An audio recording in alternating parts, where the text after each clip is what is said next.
Salam sejahtera dari saya. Pada kesempatan ini saya akan menjelaskan sedikit tentang materi tentang polimer dan styrofoam jalan raya. Jadi saya mahasiswa Teknik Sipil Universitas Tribuana Tunggadewi Malang. Oke, kita langsung saja pada kesempatan ini. Kita yang pertama ada polimer.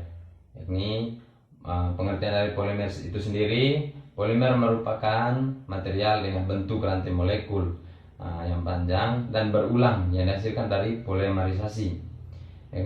Material yang dihasilkan ini sangat banyak jenisnya. Ada yang lentur dan ada yang keras. Jadi yang jenis dari yang keras ini sangat banyak. Contohnya ada kaca, epoksi, dan yang lain-lain. Masih banyak yang kita temukan di setiap hari kita tanpa kita sadar dalam hal apa yang kita lakukan, apa yang kita gunakan, benda yang kita gunakan dalam setiap hari itu adalah hasil dari polimerisasi ini, yakni bahan dasarnya adalah polimer. Dan ada yang lentur. Yang lentur ini yakni yang kita ketahui banyak sekali ya. Yakni ada karet. Karet ini banyak jenisnya juga. Karet ini ada yang karet yang diolah, yakni yang kita gunakan dalam kendaraan bermotor, yakni ada bahan dalam maupun bahan luar.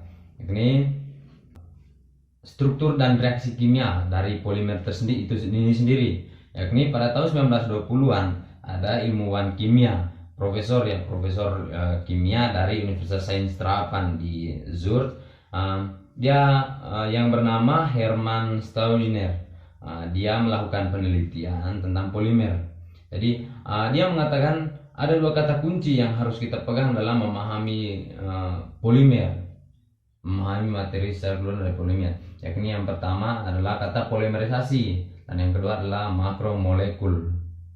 Yakni polimerisasi itu sendiri merupakan metode. Jadi polimerisasi ini adalah metode yang harus kita pelajari, metode yang harus kita ketahui untuk memahaminya lebih dalam lagi, memahami lebih terperinci lagi tentang materi ini.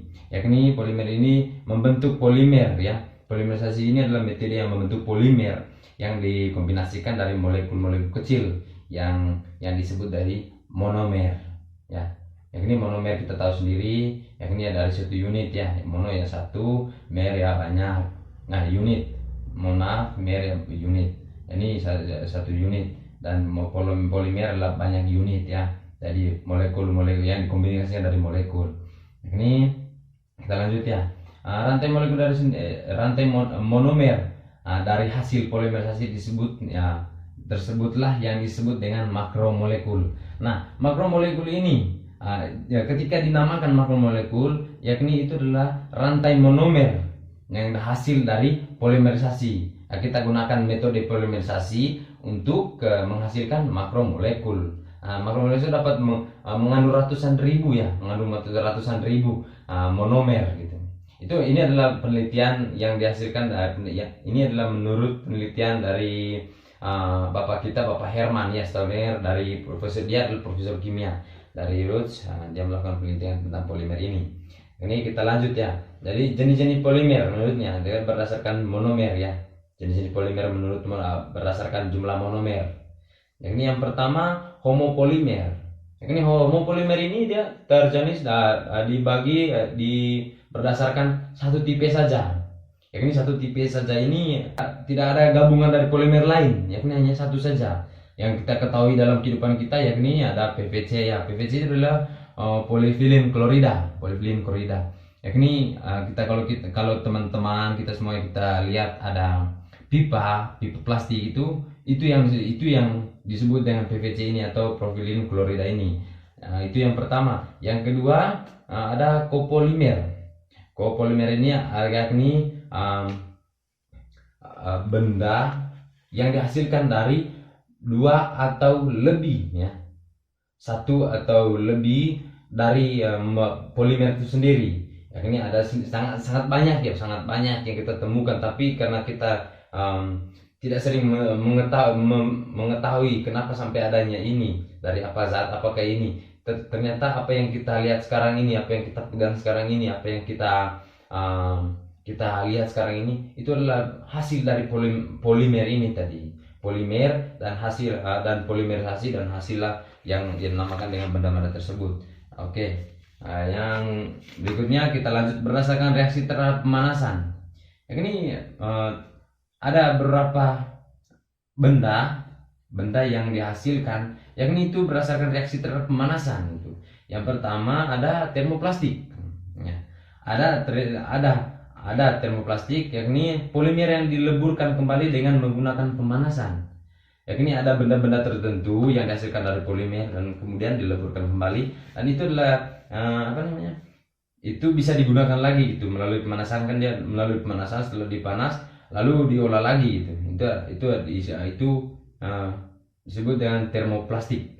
Yakni contohnya adalah ada jenis yang pertama adalah polietilena, yakni plastik plastik itu sendiri.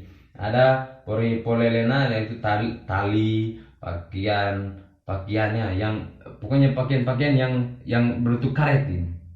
Gitu. Ada karpet juga.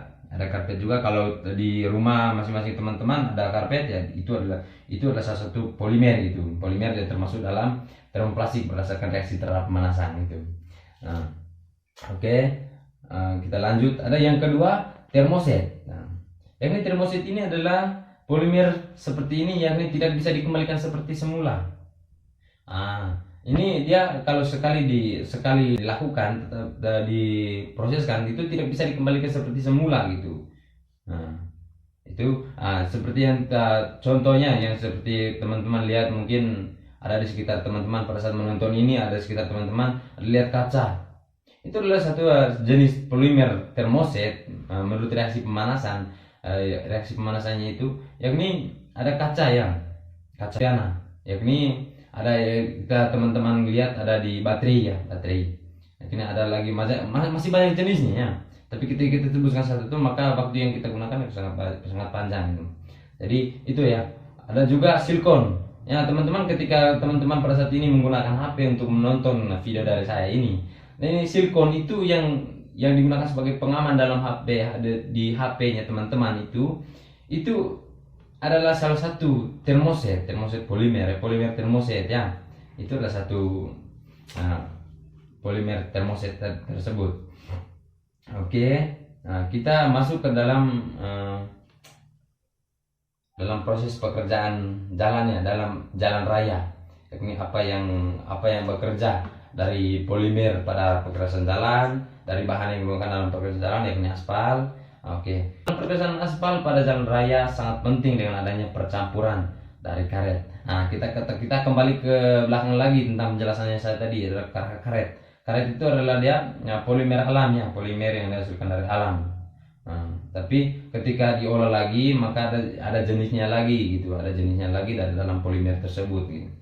Oke. Untuk menambah perekatnya dari material sehingga retakan, karena banyak sekali masalah yang terjadi pada jalan raya kita pada saat ini itu. Adanya banyaknya jalan yang lubang, banyaknya retakan pada jalan, terus banyaknya apa lagi yang adanya cepatnya terlepas dia punya klikir dalam material-material yang ada dalam aspal itu. Yang ini ketika disatukan, maka adanya ketika ada campuran dari polimer ini tadi, yakni dari alam ini tadi, itu ada nilai tambahnya, yakni akan terjaganya dan akan terjaga stabilitas dari jalan raya itu, yakni kekuatan pada material akan saling terjaga gitu ketika ada campuran dari polimer ini, yakni karet itu sendiri. Oke. Yang saya jelaskan tadi itu termasuk dalam aspal modifikasi itu. Aspal modifikasi ini yakni adalah percampuran antara polimer alam dengan aspal. Nah, kita ketahui adalah ada aspal sendiri gitu kan. Ada aspal yang dari alam itu kan. Aspal sendiri yang sering teman-teman lihat, yang kita ketahui lah, ada aspal alam. Dan juga yang untuk lebih menguatkan lagi, untuk lebih stabilnya dari material jalan raya ini, dengan adanya modifikasi dari polimer. Nah, polimer alam ini yang seperti saya sebutkan tadi, karet itu salah satu contohnya. Itu adalah bahan polimer dari alam ini, yakni karet. Dan karet buatan seperti bahan dan juga plastik ya, ada juga karet buatannya. ini hasil dari pengelolaan dari karet itu.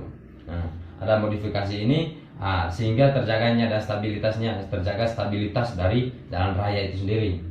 Dari bahan-bahan materialnya sehingga keretakan akan menurun. Itu kalau kita menggali lebih dalam lagi, banyak sekali penelitian yang dilakukan oleh terdahulu kita senior teknik sipil, walaupun dia bukan teknik sipil tapi dia adalah profesor kimia. Mereka sering-sering melakukan penelitian tentang hal ini gitu. Karena mengingat banyak kegunaan material sekarang, aspal khususnya, dan juga untuk pemakaian juga sangat bertambah dan hasilnya juga sangat berkurang. Maka banyak penelitian yang dilakukan untuk mencari jalan keluar supaya hasil aspal murni ini tidak, supaya irit lah, itu intinya teman-teman. Oke, kita lanjut lagi ke Styrofoam. Nah, mungkin tadi saya jelasnya agak lebih kepada polimer, tapi sekarang lebih jelasnya kepada Styrofoam. Yakni saya mengulangi lagi ya definisi jalan raya sendiri. Ini jalan raya itu sendiri adalah perasaan dalam penunjangan aktivitas di segala bidang, gitu kan. Nah, setiap hari kita melakukan aktivitas, yakni harus membutuhkan jalan, gitu kan, membutuhkan jalan. Nah, ketika jalannya rusak, maka yang ada kan kendalanya sangat besar. Tetapi ketika jalan rayanya sangat bagus dan kualitas jalan rayanya sangat bagus, maka aktivitas pun kita lancar, gitu kan. Nah, namun ketika kita ketahui seiring perkembangan zaman pada saat sekarang, peningkatan sarana transportasi, ya kita ketahui sendiri sangat banyak sekarang kendaraan sangat banyak, entah roda 2, roda 4 dan lain sebagainya. Banyak sekali kendaraan yang kita lihat sekarang ini. Di sini Styrofoam juga menjadi salah satu bahan yang harus dicampurkan untuk menguatkan material supaya terjaganya dari stabilitas dari jalan raya itu ya. Yakni Styrofoam merupakan pengertian dari Styrofoam ya teman-teman. Jadi jenis polimer plastik yang memiliki sifat termoplastik yang menjadi lunak jika dipanaskan dan mengeras kembali ketika dingin. Nah, sifat kelunturan ini, sifat stabilitas ini yang sangat dibutuhkan ya dalam proses perkerasan jalan ini. Karena proses perkerasan jalan lentur itu dia membutuhkan bahan-bahan yang lentur ya, bahan baku yang lentur gitu, supaya dalam pemakaiannya juga, dalam penggunaannya juga ya, dia bisa bertahan lama gitu kan, kualitasnya bagus gitu. Jadi kita berdasarkan penglihatan kita tentang kerusakan jalan ini.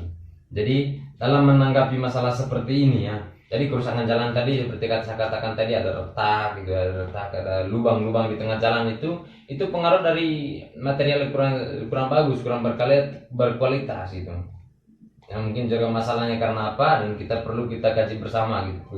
Kita butuh penelitian lagi dalam menanggapi masalah seperti ini. Maka harus ada bahan tambahan yang harus dicampur pada aspal gitu. Itu harus ada bahan lain selain aspal murni, selain aspal asli yang dihasilkan dari bumi kita, untuk menambah kekuatan dan stabilitas dari jalan raya ini, dan tetap terjaga dari jalan ini itu.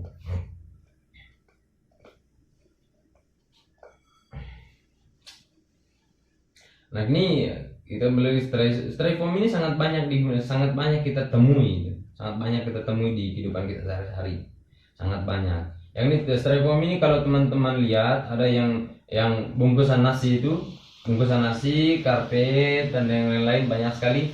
Itu adalah jenis Styrofoam. Nah, Styrofoam ini bisa didaur ulang, bisa digunakan lagi untuk bisa gunakan kepada hal yang lain yang lebih baik lagi daripada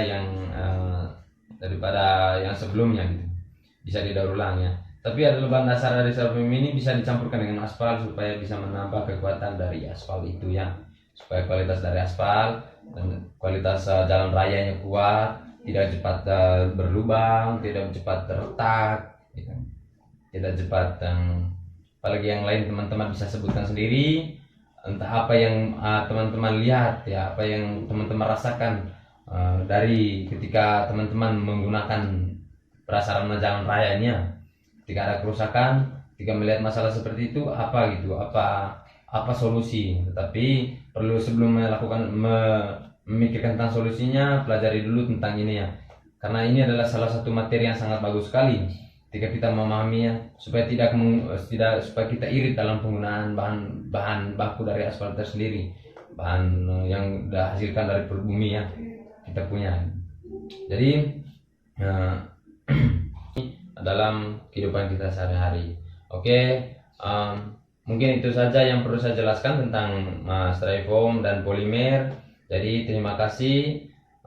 Salam sejahtera dari saya, salam semangat, salam perubahan. Semoga apa yang kita dapat pada hari ini tidak menjadi akhir, tetapi adalah awal. Terima kasih.